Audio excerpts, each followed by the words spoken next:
मैले पनि estimation calculation गर्दाखेरि मैले हेर्ने पाटोमा चाहिँ म ब्याङ्क ग्यारेन्टी पनि राख्छु, जसले चाहिँ तपाईँलाई एउटा इन्टरभल दिन्छ।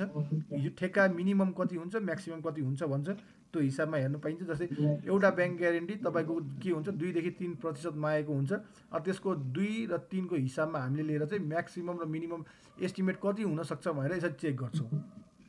त्यसपछि हामीसँग एभरेज कन्स्ट्रक्सन टर्नओभर दिएको हुन्छ है। कन्स्ट्रक्सन टर्नओभर कति दिएको हुन्छ त्यही हिसाबमा अब हामीले यो स्ट्यान्डर्ड बिडिङ डकुमेन्टबाट निकालेको कुरा not be less than 1.5 into भी/टी भन्छ, जसमा भी भनेको एस्टिमेट र टी भनेको टाइम पिरियड।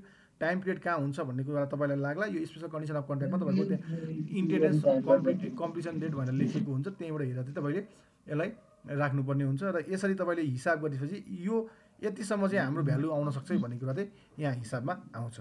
त्यसरी बिड क्यापासिटीबाट पनि अब तपाईँले रेन्जै हेर्न सक्नुहुन्छ।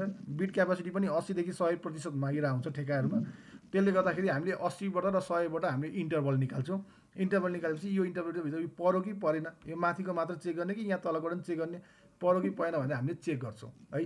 त्यसपछि सिमिलर वर्क्समा चाहिँ अब हामीलाई के भन्छ भन्दाखेरि चाहिँ 10 करोडभन्दा मुनिको काम छ भने सिमिलर वर्क्समा चाहिँ 40% को चाहिँ एक्सपिरियन्स मागिरहेको हुन्छ है।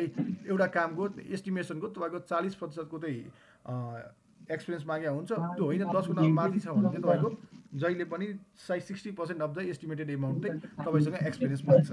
जसले गर्दाखेरि हामीले के गर्छौँ, यो जुन दिएको रकम छ त्यसलाई भागा 0.6 गरिदिन्छौँ र हामीले एस्टिमेसन यसरी चाहिँ नियर टु हामीले क्याल्कुलेसन गर्छौँ है। जस्तै यसमा अब हामीले हजुर सर यो प्रोफाइलमा बिड क्यापेसिटी 0 मा